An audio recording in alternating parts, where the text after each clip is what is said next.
There is this particular scenario that Yin feels as if someone is burning holes in the back of her head.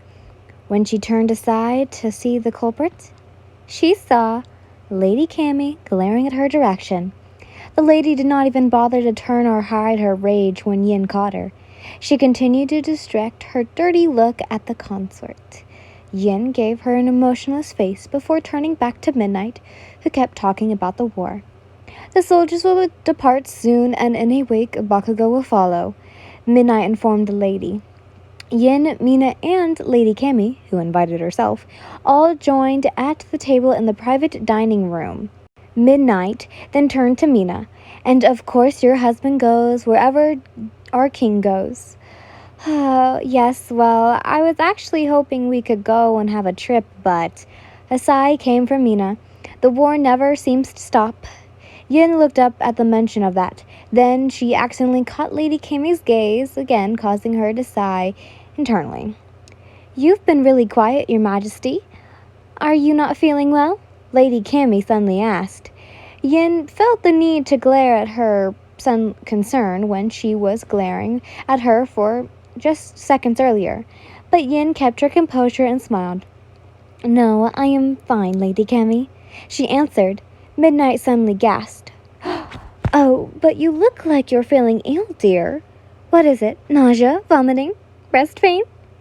Yin is not a physician, but as a woman, she was straight and taught those were the symptoms of pregnancy. No. What? Oh, come on, Mina intertwined. Give Your Majesty a break. Maybe she's just nervous because Bakugou is going to the front lines again?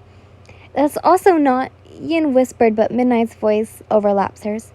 Oh, I feel the same. You see, I keep telling your husband that he should no longer put himself into danger. You know, being the king himself, but he just won't listen. The older noble blattered. I do not want to ask you to convince him, but to go, but before I could even do that, he warned me not to bother you. So, are you sure you're really all right, dear? Yin forced a smile. Of course. I am fine with it. It's not every day that you see a king march into with his armies on the front lines, she commented. I agree. His Majesty is not one of those kings who hide behind the comfort of their thrones. I applaud His Majesty for that reason, Lady Cammy said, making sure to glance at Yin from time to time, to which the latter did not bother to notice. Well, I propose an idea. Midnight chimed, but the doors to the dining room immediately opened. Bakugou stepped in, shirtless and covered in sweat. It should have killed Yin's appetite at the sight of him post-workout, but the smell of burnt sugar suddenly wafted in the air, and the source seems to be the shirtless blonde who decided to sit in his usual place beside her. In an effort to avoid his eyes, her gaze landed on his chest, and she immediately looked down to hide her blushing cheeks. Yin scoffed it at herself because being flustered, obviously she was already seen it before and she's not supposed to get flustered anymore. She also decided to tell herself that she should not let what happened to them that night affect her so much. Can you cover up? She asked, not looking at him. What? It's not something you haven't seen before. Oh my god, Mina gasped, followed by the sounds of utensils clattering as everyone shifted. Yin decided to look up. The fact that we're eating should be enough reason for you to cover up. She regretted looking up because Bakugou is already sporting a smug smile on his face. Yet he ordered a servant to get him a shirt. It arrived soon, and he started eating. As I was saying, Midnight went on, I want to ask you if you would be willing to go with me and visit the front lines, dear. That perked Yin's interest. Oh, yes. I would very much like to go with you. No, she doesn't want to go with you. Her and Bakugou's voice overlapped with each other, causing them to give each other disapproving looks. Bakugou, being the first one to look away, turned to Midnight. What do you mean you're asking her to go visit with you? Do you even know how the situation in the front lines is? I don't have a problem with that. Yin intertwined. Of course I know, Midnight answered to the blonde. Have you forgotten how many times I've done this? Many times, I know. It's your way of cheering up soldiers, and I don't really think it's working, if you know what I mean. But it will be her first time going to the front lines, won't it? All right, let me speak for myself, she said to Bakugou, who glared at her but said nothing. I want to go. I want to see what it's like out there. Trust me, Sparkles, it's ugly. Then that's more of a reason why I should go. Yin decided not to dare elaborate what she said, but she's actually planning to get more insight of what the war is actually like. Bakugou scoffed at her stubbornness. Fine, but don't come crying after you saw everything. It's inspiring to hear you want to go, Your Majesty. I also want to visit, but I don't think I can handle it. Mina smiled nervously. Midnight gave her an understanding smile, and Lady Cammy became awfully quiet. Your Majesty, a servant suddenly showed up. The troops are ready to depart. Bakugou was the one to stand up first, followed by Yin and the rest. The blonde male led them to the balcony that overseed the palace courtyard, where the troops lined up and started marching. Let us wave them goodbye, Midnight said as she waved. Mina and Cammy followed. Bakugou still remained. Meanwhile, Yin's eyes were trained on General Aizawa as he led the troops further and further away from the palace to venture to the harsh battlefields. Then she remembered the rest of their conversation 2 days ago. Yes, I want to join you. She couldn't contain her smile upon realizing a positive answer from the general. She knew it won't be easy, but the first process surprised Yin to the point that she forgot all about courteousness and approved the general with such glee. I know you would understand. Thank you, General. But before Yin could even grasp at his hands to show her gratitude, the general took a step back. She startled and searched in his face if something was wrong. And indeed, something was wrong. There is a hint of interest on Aizawa's eyes, but it is clouded with hesitation. But please, do not misunderstood so soon, Your Majesty, he said. I told you my desires of joining the coup, but I must also tell you that I am not capable of doing it. What? Yin looked like a fool as she stepped back as the atmosphere became tense. Let me rephrase it. I want to join your coup, but I cannot. This time, Yin dared not to utter a single word. Flabbergasted, the royalty remained frozen in her spot. Her chest heaved up and down as she actually thought she successfully, only to have the truth of Aizawa's answer slammed into her face so soon. The general continued to speak. I'm very sorry, Your Majesty. At this point, there is so many things that I want to do, but there is also so many things that I cannot do. I swore my loyalty to the crown, and I am intent on keeping that. I don't understand. Yin finally spoke, although her voice came out as a whisper. Are you saying you will continue to watch your men die because there is nothing you can do about it? That, and also because my loyalty to the throne. It's always that. It's loyalty about the throne. Yin thinks there is no use on being loyal to someone who will eventually lead you to a downfall. I know you don't appreciate my answer, Your Majesty, but I keep telling you there is nothing we can do. You claim your coup will somehow stop all these, but there is no certainty it will. I told you, Your Majesty, everyone who tried to define the king will eventually end up dead. He is capable of doing everything. I know, Yin said bitterly. Aizawa sighed. I have heard of the qualms between you and the king, but I advise you, Your Majesty, that you should be thankful you're still alive today. Don't try to do anything more that could lead you to the groans. But Aizawa cut her off. If Your Majesty insists on getting me to join the coup, then I will have no choice but to report this conversation to the king. Yin stopped. Her whole body began froze again as dread swallowed her whole body. Aizawa is ready to turn away from her. Please do follow my advice, Your Majesty. This is for your own safety. Yin has failed once again. Hence her mood is dampered and her interest to see the front line shown. She wanted to see a stern perspective that might help her work on convincing Aizawa to be much more affected. She is close, so close. Once the military is under her, she can do anything. She can even fight against the king. Well, I will follow next week, Bakugou remarked, ready to turn around. And we'll go with you. Midnight smiled at Yin. In 7 days, Yin will be departing to the front lines, and she decided to inform Uraka and Midori about it. Not a movement after the troops disappeared from the view of everyone. Yin went looking for Midori and found him at the fournier with another man? A rather large and blonde-haired man. He looks familiar, and Yin could swear she has heard his description that embroidered this man. Yin stopped and let them exchange for a while. "Ah, young Midoriya," the blonde called to the scholar. Said scholars ran in glee to the blonde man. "All Might, what are you doing here?" Now she realized who he is. He is the famed knight of Igneous, who served 2 monarchs in his prime. I'm going to butcher his name. Toshiyagi, known in history as All Might, for he is the finest knight known in the whole kingdom. He served for Queen Mitsuki and her uncle, who was the reigning monarch before her, but now he is retired. It is said that he rested from his duties because Queen Mitsuki's death. I came to see the general and his troops. About you, young Midoriya, aren't you supposed to go to the front lines with the king? We will go in a week.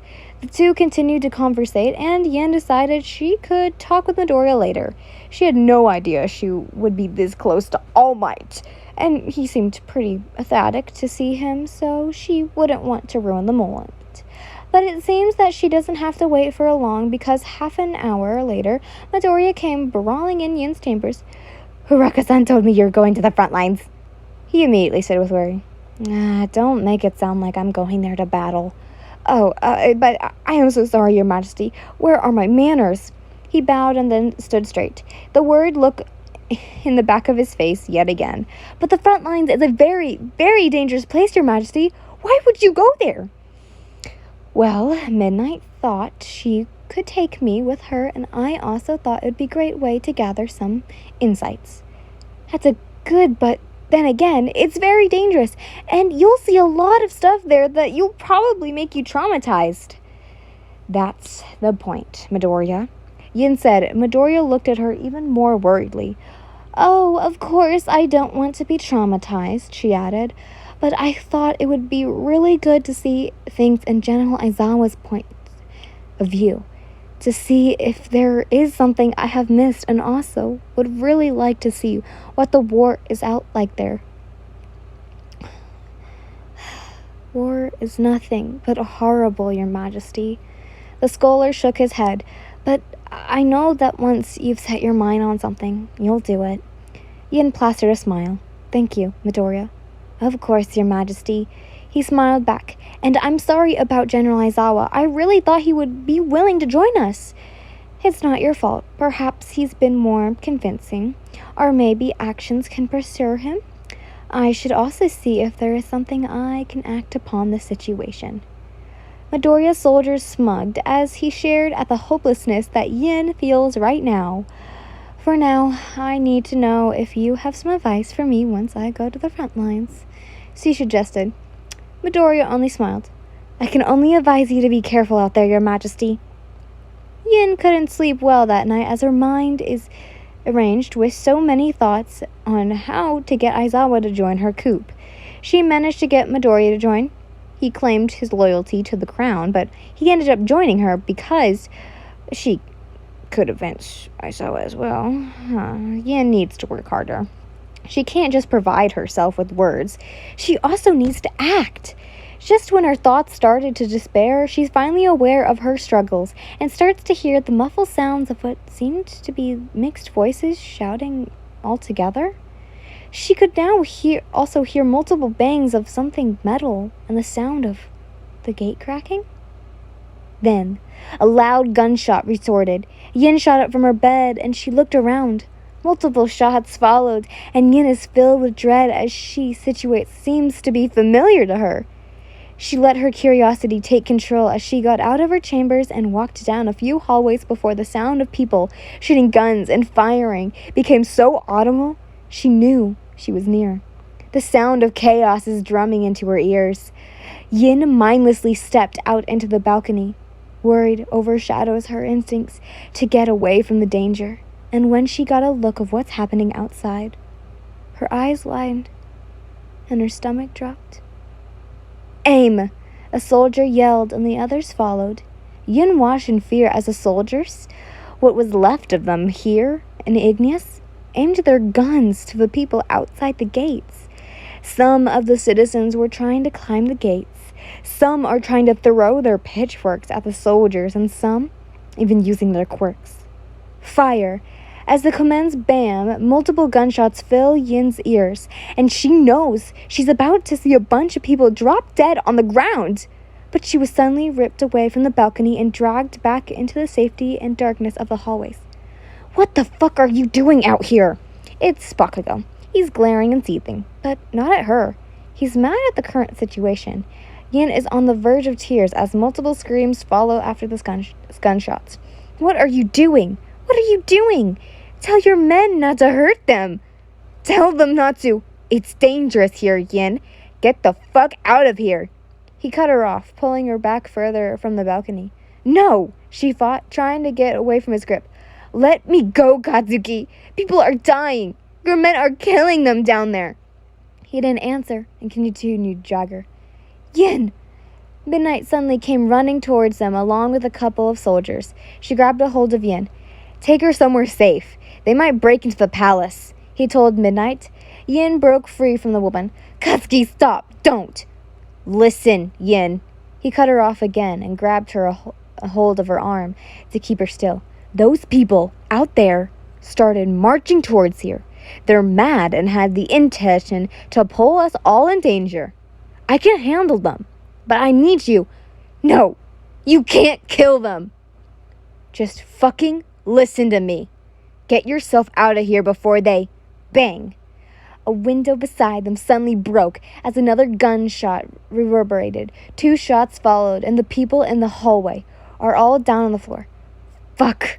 Bakugou cursed as he ducked, covering Yin. "Don't let them get here," he yelled to his men, and they went into action. 2 remained to watch over them. Quickly he turned to her. "Fuck, are you all right?" Yin swallowed and nodded. Tears threatened at the thought that she could have died earlier. "Listen to me, okay, Yin? I need you to get out of here, now. Hide and don't go out unless I say so." "You're not going to kill them, are you?" Bakugou breathed in. "I have to do before they kill us first." Yin's lips pressed into a thin line as both fear and hate mixed on the pit of her stomach. "Now go!" Without having a chance to utter another word, Yin was dragged away from the scene. 186 people marched to the palace 2 nights ago, and a total of 38 were killed. The sound of the clock ticking filled the entire room as everyone remained silent upon the gruesome news. The sound of it makes Yin sick to the core, as the contains clicking remained heard of the gunshots fired during the horrid night, including soldiers and citizens. She doesn't know why she has to sit here and listen to Midoriya report that night. Sitting here with the other nobles who seemed to be terrified, uttered by the massacre that just happened. Yin couldn't stand it. She never bothered to speak, even when she started discussing about the countermeasures to prevent something like this to happen again in the future. She focused on drowning out their voices and submerged in her own thoughts. If only she had done something during that night. If only she had powerful enough to do something during the masochist. If only she hadn't been so weak to be left protected from it all. If only she could have done something to provide what the people needed, what they lacked, what they act, and what they asked that doesn't give them enough that they should start an uproar. She heard Bakugou's voice overlap the other, and she suddenly, glaring at her palm, reminded what he did that night. She couldn't help but feel anger. And at the same time, she knows she shouldn't, because at some point, he was the one who saved her life that time. She knew it was because of the taxes he hammered down on the people for this war. The people got mad again, and this time, they're activating. Yin decided she won't gain anything from this meeting, stood up, and let all the nobles fell silent as they watched her leave the room. And for the past few days that came, Yin locked herself in her room. She spent all of those isolating days forming a plan to continue with her coup. She is still determined to get Aizawa to join her coup, because with him on her side, she can finally control the military. Yin knew the power of the military and the people can overthrow even the mightiest of kings. She is too intertwined with her plan that she only noticed by that tomorrow Bakugou would be leaving for the front lines, and she would also be going with Midnight. But it seems that all their plans changed when Midnight came to visit her. "Are you all right?" Midnight asked as soon as she settled down for tea that Uraraka had prepared in the drawing room for her chambers. "No," Yin answered, brutally honest. Midnight released a smile. Oh, a sigh, sorry. "Then it will be a good idea that we do not go to the front lines." Yin's brows furrowed. "Why?" "Well, it is obvious that you are still scared from what happened, and also Bakugou ordered us not to go. Only him and Kirishima will depart to the front lines. He said it's too dangerous." "But why does he get to go?" Yin just... Midnight sighed again. "There is still a few rebels out there, and we don't want to get caught. We fear that they would ambush us if we travel to the front lines, hence why Bakugou has decided to change his route and keep you safe here." Yin breathed in and released a hopeless breath as she decided to accept it. "I hope you understand, Yin," Midnight reassuringly said. The younger woman held her state, an almost visible smoke that embroidered from her tea. "Yes, I do." Later that night, Yin finally decided to go out of her room and take a walk around the palace. When she got to the front doors of the palace, she saw Lady Cammy strutting inside, still wearing her cloak and gloves. Normally, Yin would be curious as to where the lady would go to, but she found herself becoming silent and kept her thoughts to herself. That night, she couldn't sleep well and almost woke up late the next morning, but Uraraka was quick to usher her and get her to bid goodbye to Bakugou. They did not speak much and only looked at each other before he disappeared into his carriage, and they drove away. "What?" She heard a gasp from her. Yin turned to see its Lady Cammy. "You're not going?" she asked, almost in great disbelief. Yin furrowed a brow. Before that, everyone was informed about Bakugou's plan, but she's proven wrong. "We decided not to go, Lady Cammy, for safety measures," Midnight answered. The lady is still bewildered, but later recovered from it and walked away in a hurry. Again, Yin decided not to dwell on it. That night, she is starting to think that she could finally sleep properly this time. She was successful and managed to black out everything around her and sleep. That is, until a hand started to shake her. Yin opened her eyes and blinked as Uraraka, standing from the side of her bed, the brunette, peered down at her with furrowed brows and widened eyes. She breathed in before speaking. "Your Majesty, the king is dying."